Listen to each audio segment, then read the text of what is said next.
Aventureiros atravessaram o oceano em busca de uma vida nova e forjaram uma nação que se tornaria a mais poderosa do mundo. Mas a busca pela liberdade fez de amigos adversários. O preço da independência americana foi a guerra.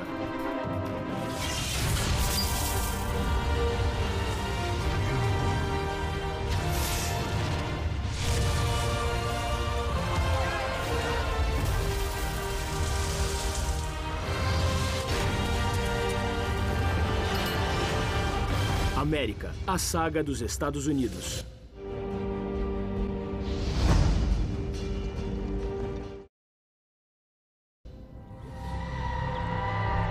Rebeldes.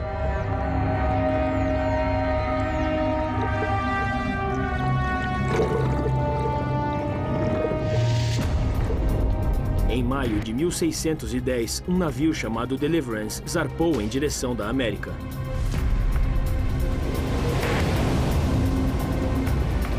"120 anos depois de Colombo, a jornada ainda era perigosa. Preciso de ajuda aqui! A bordo estava John Rolfe, um lavrador inglês de 24 anos em busca de uma vida nova. Atravessar o Atlântico levava pelo menos 2 meses, às vezes muito mais. 70% dos primeiros aventureiros, como Rolfe, perderam a vida no primeiro ano. Terra à vista! Mas para Rolfe, o risco valia a pena.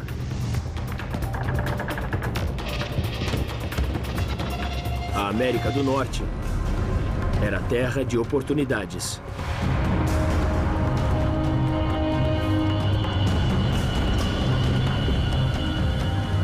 Um continente de grandes e intocadas riquezas, a começar pelo mais valioso dos recursos: terra.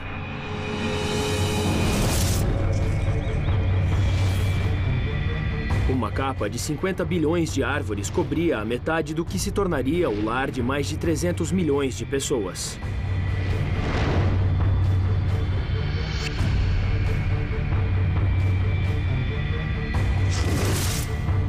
Mas a oeste, 60 milhões de bisões vagavam por uma área de 14 milhões e meio de quilômetros quadrados.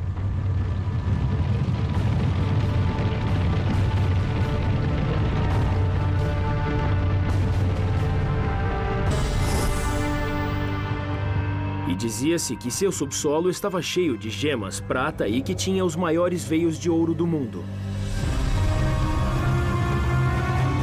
Os colonizadores não esperam nada menos do que o Eldorado.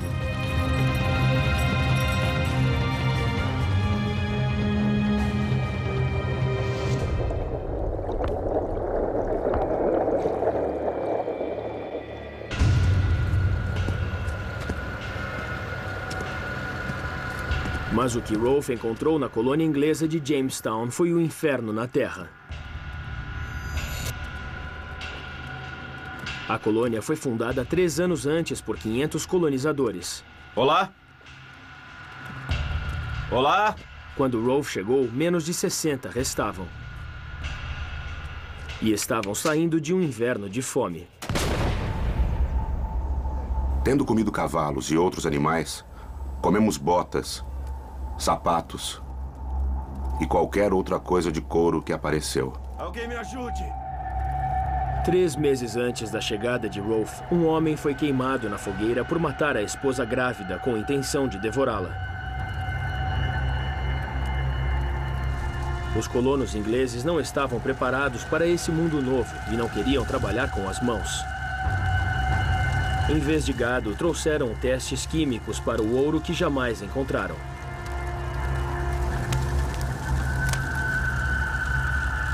E essa não era uma terra inabitada. Construíram Jamestown no meio de um império americano nativo.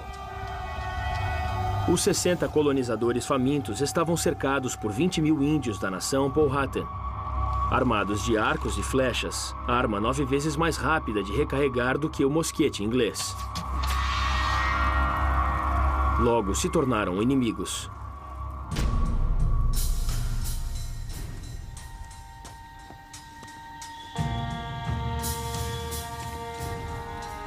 Mas a chegada de John Rolfe foi o começo de um novo enfoque. Ele tinha um plano. Tabaco era dinheiro e a Inglaterra era viciada. Até então, só se cultivava tabaco nas colônias espanholas.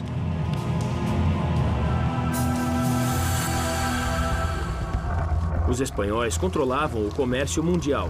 Vender sementes de tabaco a estrangeiros era punível com a pena de morte.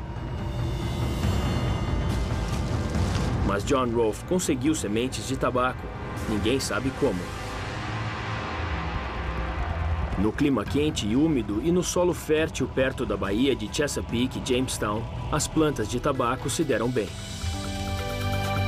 A primeira grande colheita valia mais de $1 milhão em dinheiro de hoje. A grande força da América é nossa gente. Se você quiser saber que força define a América, é nossa gente. Nossa tradição imigrante.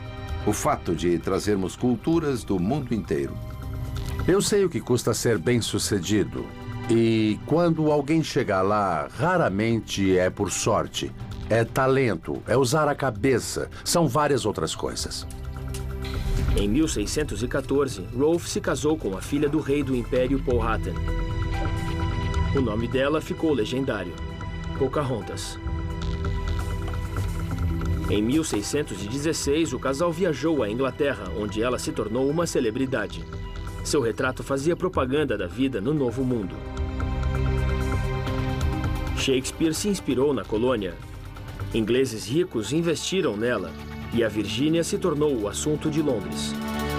Uma terra de abundância. Em 2 anos, o tabaco transformou a faminta Jamestown na cidade de maior expansão da América.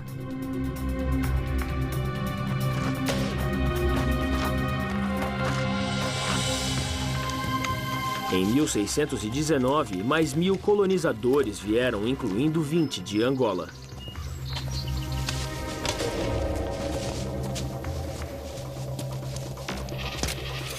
Eram escravos, mas alguns dos primeiros africanos na Virgínia se tornaram donos de terras. 12 anos depois da fundação de Jamestown, os africanos tinham um papel fundamental na criação das colônias. Isso é incrível. 30 anos depois, havia mais de 20.000 colonizadores na Virgínia. A América se fundou no tabaco. Pelos 150 anos seguintes, será a maior exportação do continente.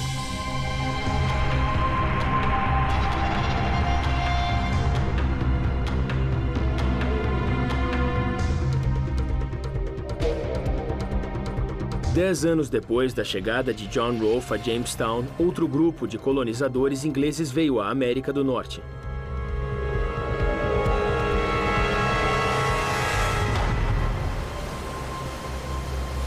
Desceram em uma praia deserta quase 700 quilômetros costa acima. Chamaram sua primeira colônia de Plymouth, nome do porto inglês de onde saíram. Esses eram colonos de outra classe, um grupo de dissidentes religiosos com a fé no centro de sua vida. Fizeram a perigosa travessia do Atlântico buscando liberdade para praticar sua religião. Entre eles estava um aprendiz de tipografia de 24 anos, Edward Winslow. Ele chegou em um barco chamado Mayflower.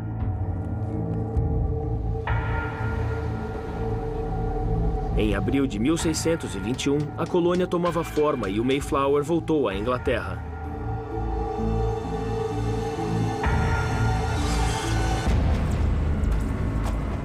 E os chamados peregrinos ficaram sozinhos, em terras desconhecidas. Tínhamos grande esperança e um grande zelo interior em criar os fundamentos da propagação e avanço do Evangelho do Reino de Cristo nessas tão remotas partes do mundo. Vieram 19 famílias, cabras, galinhas, porcos e cachorros. Trouxeram rocas para afiar, cadeiras, livros, armas. E não tinham como voltar.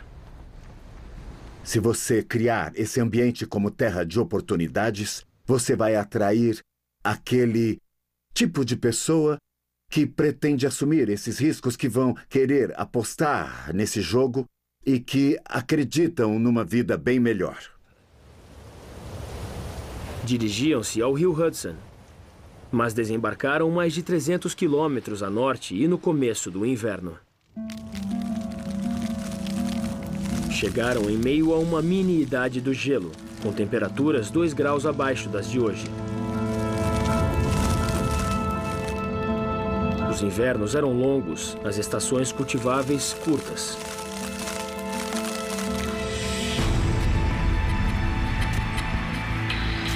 O solo era pobre, dava pouca coisa. As reservas de alimentos logo acabaram. Nos primeiros 3 meses, mais da metade dos peregrinos morreu. William Bradford era o governador de uma comunidade com problemas desesperadores. Agradou a Deus nos visitar com a morte diariamente. Havia doença por toda parte. Os vivos mal davam conta de enterrar os mortos.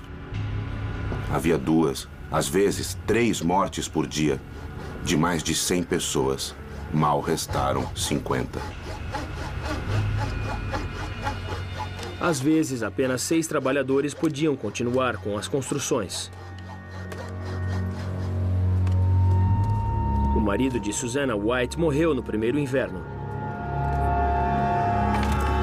A esposa de Edward Winslow morreu 1 mês depois. Em semanas, White e Winslow se casaram. Tiveram 5 filhos. Hoje, mais de 10% dos americanos podem rastrear seus ancestrais até os primeiros 50 peregrinos.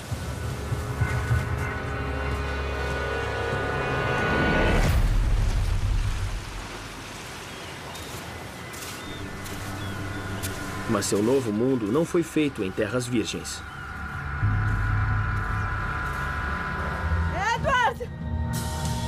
Edward! Pessoas! Ali, olha! Ali! Como em Jamestown, aqui também já havia gente.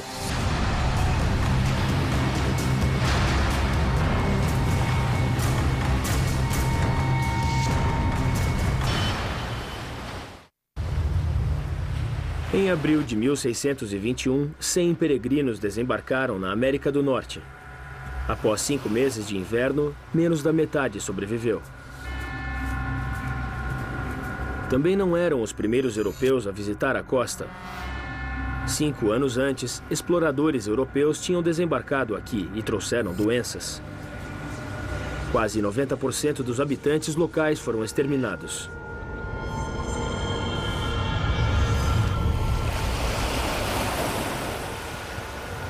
Mas os Poconoket sobreviventes não queriam inimigos, queriam paz. Ensinaram os ingleses a cultivarem solo arenoso, usando peixe como fertilizante.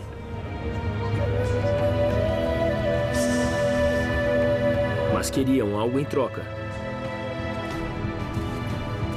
Tinham um inimigo em comum, uma tribo rival, e os ingleses tinham armas poderosas.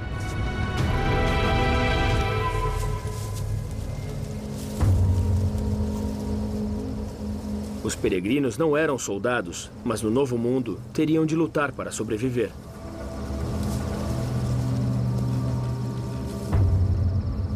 Em 14 de agosto de 1621, peregrinos e Poconokets se uniram para lançar um ataque surpresa, na esperança de salvaguardar seu futuro. Resolveram mandar 14 homens, bem armados, para cair sobre eles durante a noite.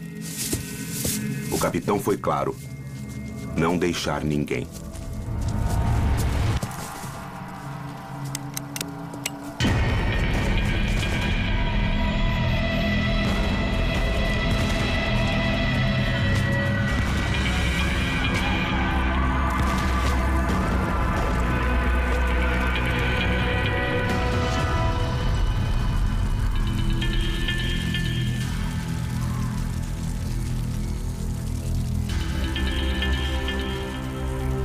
Emboscados, os rivais dos Pokanoket não puderam enfrentar o poder de fogo inglês.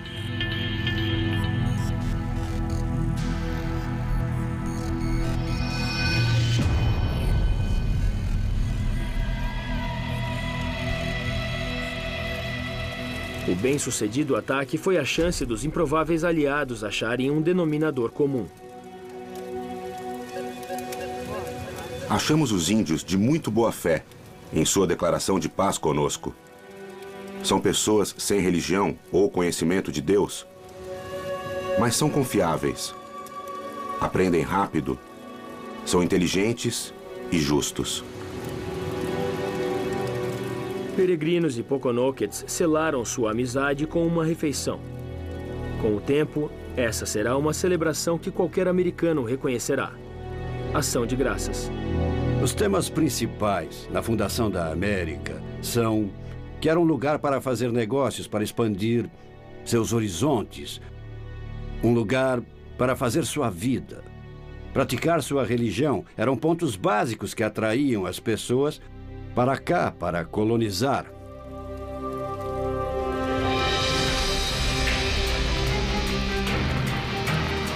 O sucesso dos colonizadores iniciou um período de prosperidade e rápida expansão. De Jamestown e Plymouth, seus descendentes se espalharam pela costa atlântica.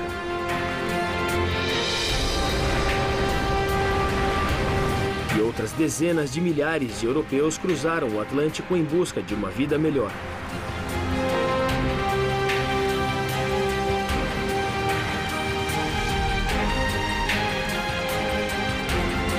Em um século e meio, fundaram 13 colônias separadas. De Jamestown, a agricultura se espalhou para o sul. Terrenos incultos se tornaram plantações a perder de vista.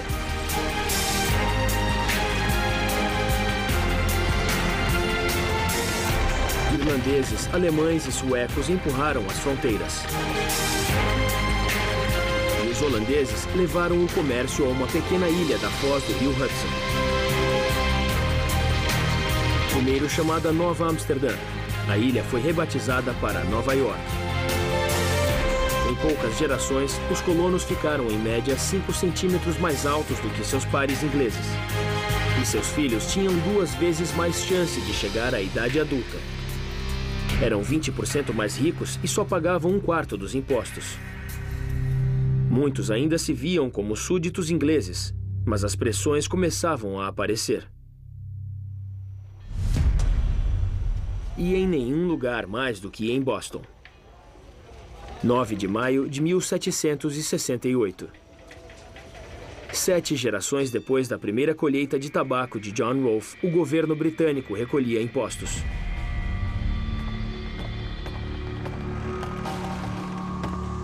Um britânico da alfândega fez uma revista de surpresa em um navio que pertencia a John Hancock, um dos homens mais ricos de Boston. A tripulação de Hancock tinha outras intenções.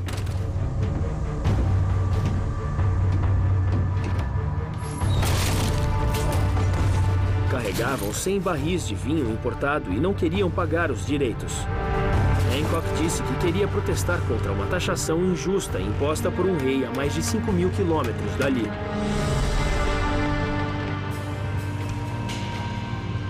Para os ingleses, era apenas contrabando. Peguem tudo. Vamos lá. Depressa. Os britânicos tomaram o navio de Hancock, o que desencadeou uma onda de tumultos. Não queríamos pagar impostos a um rei e a um parlamento onde não tínhamos voz e nem representação. Temos um ressentimento natural para com o governo porque nascemos assim. O rei respondeu mandando 4.000 soldados a Boston.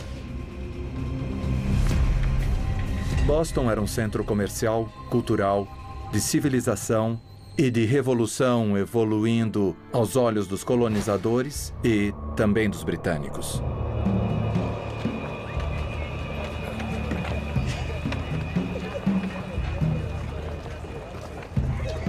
Em outubro de 1768, os soldados britânicos endureceram em Boston, um porto crucial para o Império Britânico.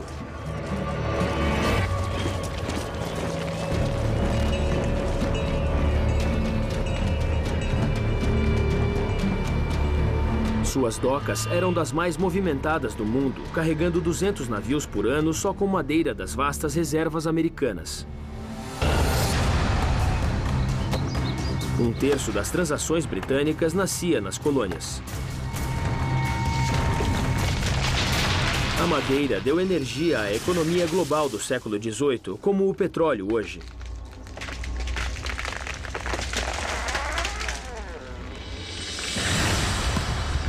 Na Nova Inglaterra, marcas identificavam as árvores mais altas e fortes, selecionadas pela coroa britânica para mastros de navios ingleses.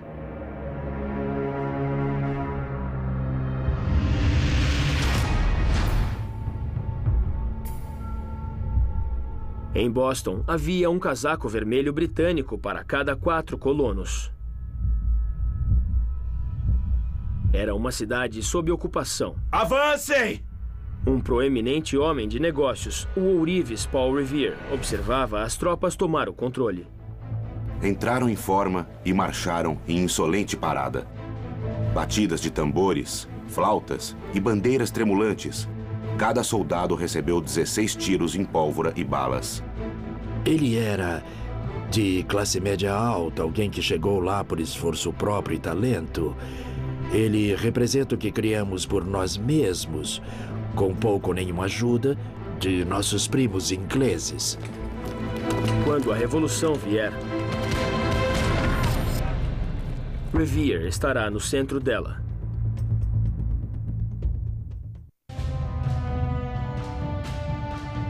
As colônias americanas eram críticas para a prosperidade econômica inglesa.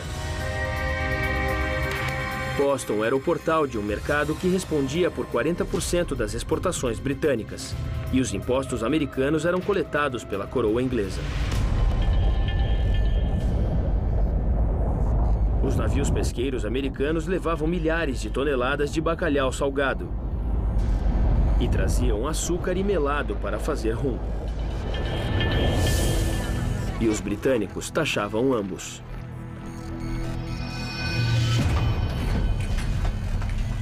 Depois, na África, o rum era usado para comprar a mais lucrativa das cargas. Escravos africanos. Entre 1700 e 1800, mais de 250 mil africanos foram trazidos às colônias americanas. Vieram mais escravos do que todos os grupos de imigrantes somados.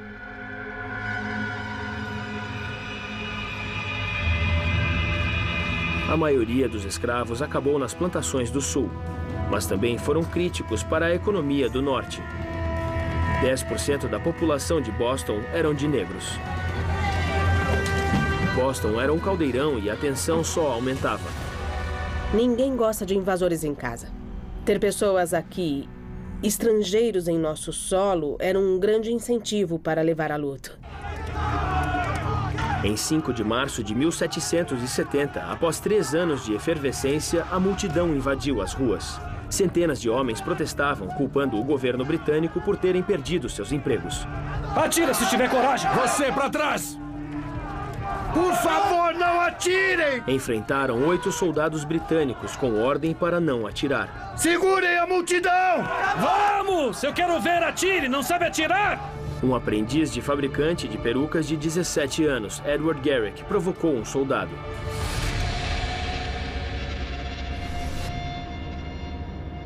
Foi assim que a guerra começou. Pra trás! Segurem a multidão! Vamos, quero ver! Pode bater!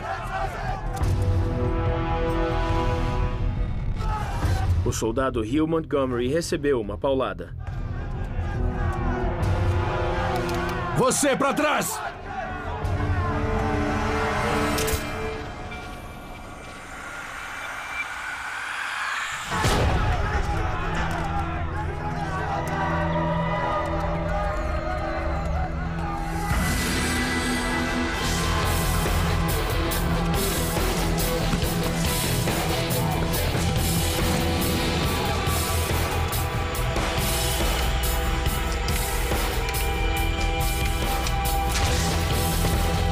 Um afro-americano, Crispus Attucks, morreu instantaneamente. Todos para trás!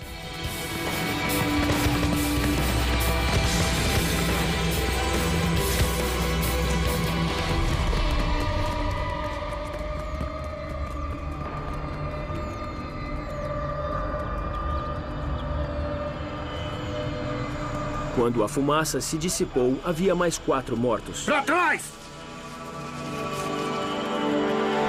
Os políticos radicais de Boston aproveitaram o momento.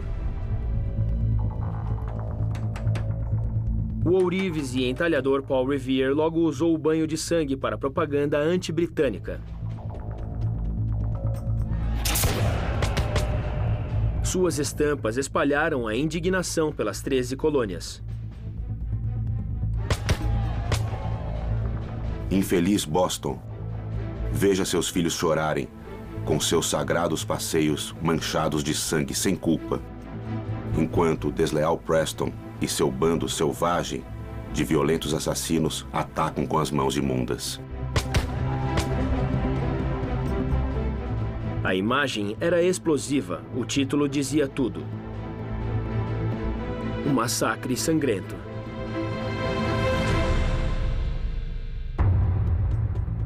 Há um velho ditado: dê-me um desenho e lhe darei uma guerra. Aqueles que queriam agitar as coisas e se afirmar, talvez fazer uma revolução, conseguiram atrair adeptos para seu lado. A notícia logo se espalhou. Boston tinha um jornal semanal e os colonos eram leitores ávidos. Havia mais de 40 jornais nas colônias. E um novo sistema de entrega postal foi criado pelo novo diretor-geral dos Correios, Benjamin Franklin.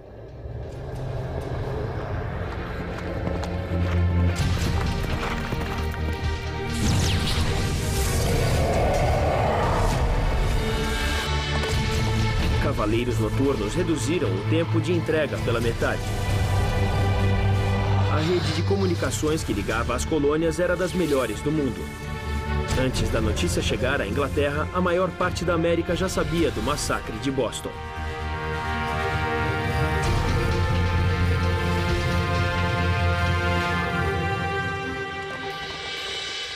É uma coisa muito americana essa ideia de que todos devem ter acesso ao conhecimento. É como a ideia do pioneirismo, qualquer um tem direito ao seu lugar no mundo. O massacre não foi a única notícia explosiva que veio de Boston. Em dezembro de 1773, a Gazeta de Boston trouxe uma história que atiçaria as chamas da rebelião.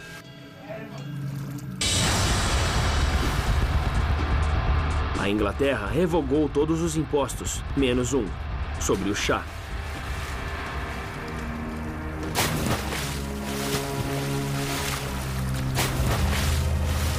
Em um dos atos de resistência mais famosos da história, os rebeldes jogaram mais de $1 milhão em chá no porto de Boston. Se alguém vem e nos bate, não viramos a outra face. Nós não somos assim. Acelerem, vamos! Os britânicos responderam fechando o porto de Boston. Um dos portos mais ricos e movimentados da América.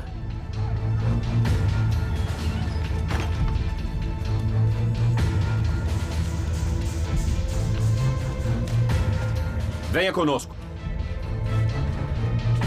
Centenas de pessoas perderam o emprego. Venha conosco. Os ingleses planejaram acabar com qualquer resistência na colônia rebelde de Massachusetts. Mas esse plano iria fracassar dramaticamente.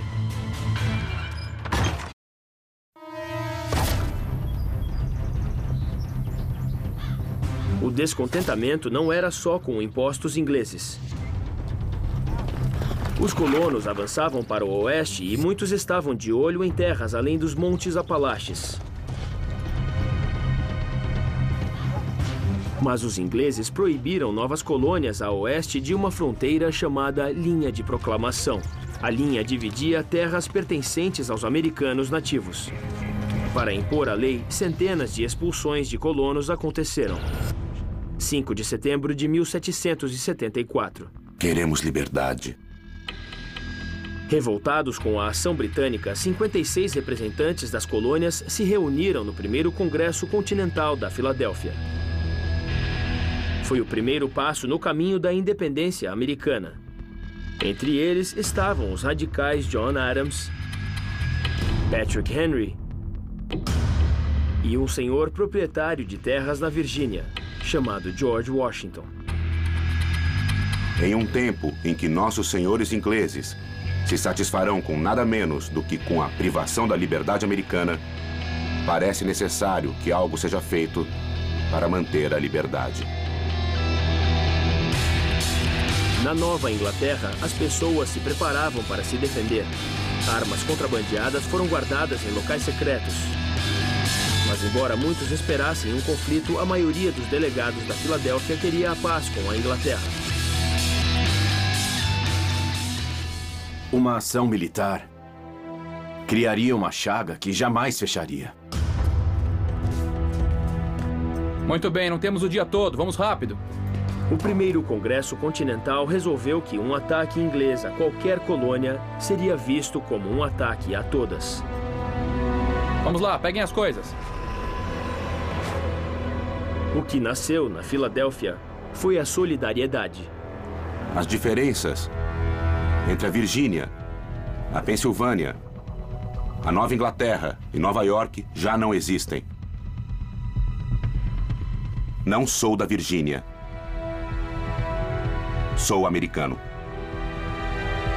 O futuro das 13 colônias americanas estava em jogo.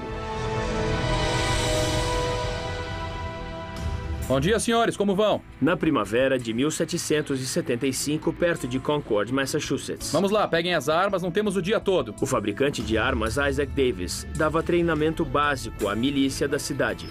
Os patriotas sabiam que faziam a coisa certa, que estavam criando uma nação.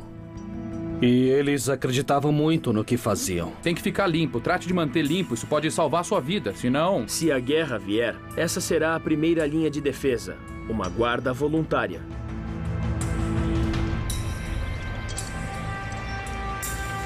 Muito bom, senhores. Muito bom. Vamos tomar café e vamos embora. Eram americanos comuns, lavradores, ferreiros e comerciantes. As milícias de qualquer colônia eram formadas por seus cidadãos.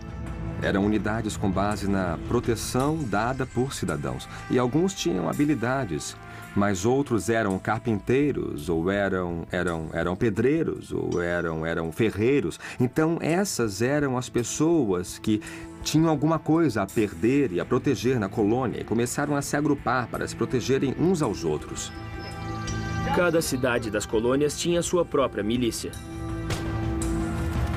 Mas em 1775 estavam se preparando para se defender contra o exército britânico. Melhor do que ontem, Leroy. Melhor do que ontem, muito bem. Em Massachusetts, 1/3 dos homens entre 15 e 50 anos de idade devia estar pronto a pegarem armas rapidamente. Excelente, bom tiro. Desse jeito a gente vai dar uma lição nesses casacos vermelhos, certo?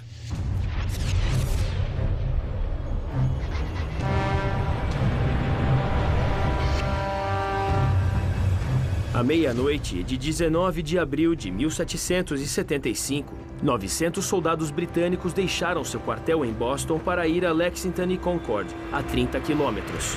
Suas ordens eram deter os líderes rebeldes e tomar suas armas.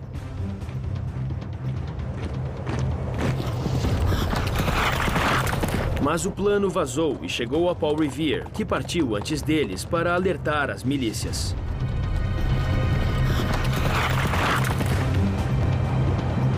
Seu alerta se espalhou de cidade em cidade pelo interior da Nova Inglaterra.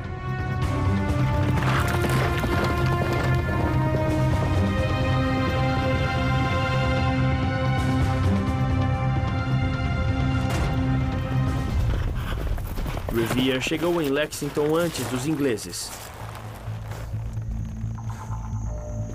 Os ingleses estão chegando. Vamos avisar a milícia para se reunir. Vamos!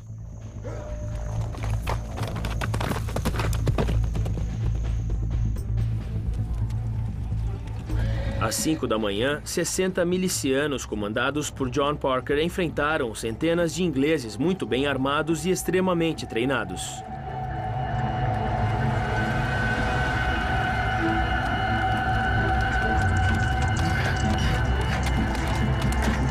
O que houve a seguir mudou o curso da história.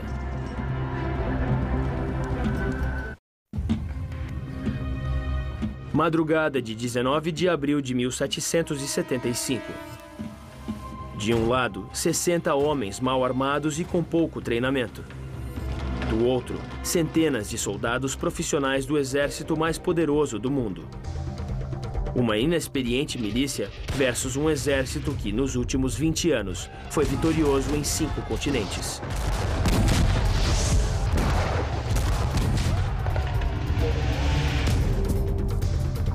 Mas os rebeldes estavam dispostos a lutar. Esses homens eram revolucionários, eram muito matreiros, eram rebeldes, alguns eram cavalheiros, fazendeiros, alguns extremamente letrados, outros eram bem pouco educados. Realmente era o nascimento de uma nação. A milícia de Lexington se reuniu na praça da cidade. Eram pecuaristas e comerciantes, mas entre eles também havia afro-americanos livres e escravos. Foi uma experiência única que os afro-americanos tiveram com as forças militares. Afro-americanos lutaram pelo país antes mesmo de ele ser um país. Afro-americanos como Prince Estabrook. Dê-me treinamento e me dê uma arma. E terei um desempenho tão bom quanto o seu. E não vai haver poder na Terra que me retenha muito tempo. Fiquem a postos. Só atirem para revidar. Mas se tivermos que ter guerra, que comece aqui. O capitão John Parker já havia lutado do lado dos ingleses. Um quarto dos homens que estavam com ele eram aparentados.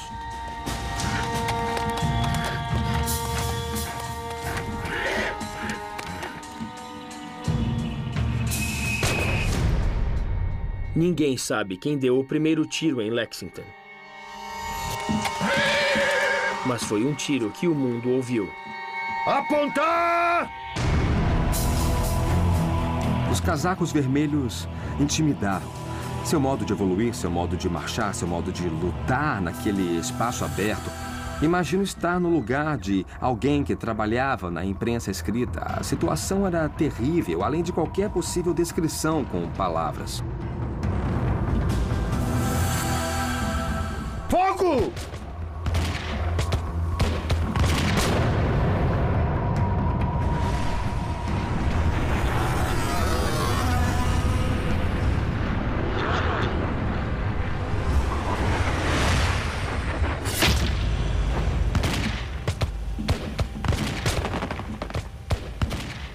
Prince Estabrook foi atingido na primeira salva.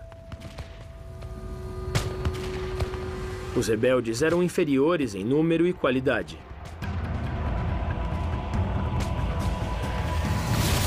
Fogo! Baionetas!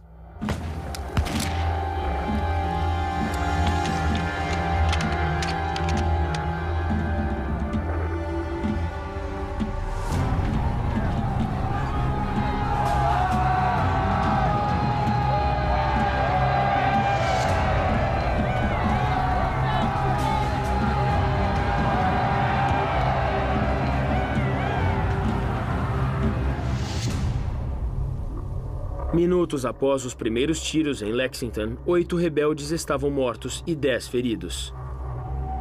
A Revolução Americana tinha começado.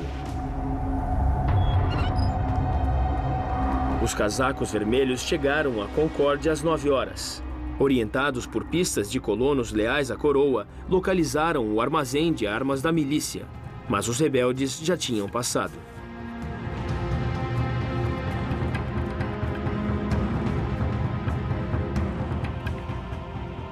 Muito bem, vamos, não temos o dia todo, vamos rápido. Vamos, depressa.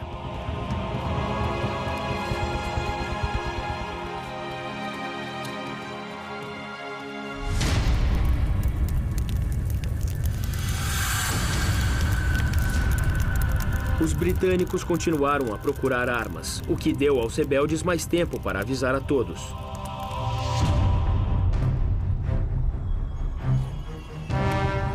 A milícia se reuniu às portas da cidade de Concord.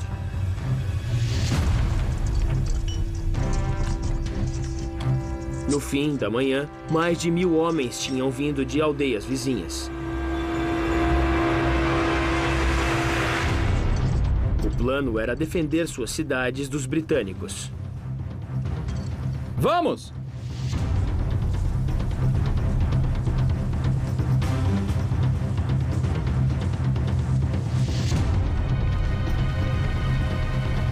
Depois de Lexington, o cenário mudou. As tropas britânicas se puseram a marchar aos 30 quilômetros de volta a Boston.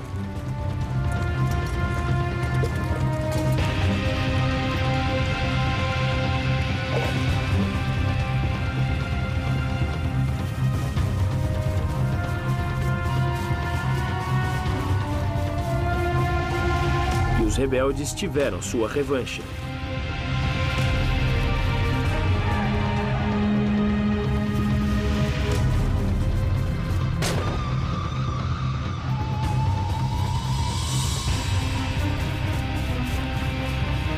A milícia! As mortes de Lexington uniram esses homens contra o domínio britânico.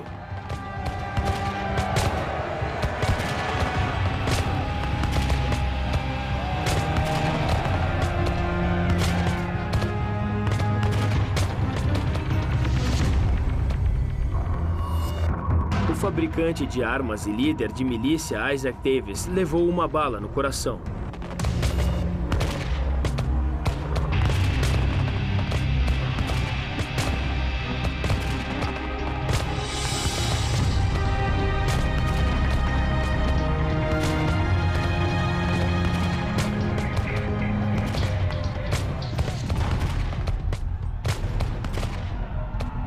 Os rebeldes ficaram em vantagem e decidiram fazer os ingleses pagar.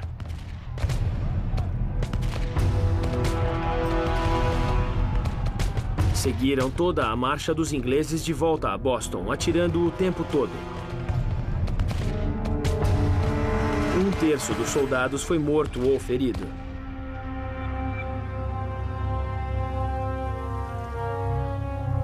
Sete gerações depois dos primeiros colonizadores chegarem em busca de prosperidade e liberdade, seus descendentes teriam de lutar por esses direitos.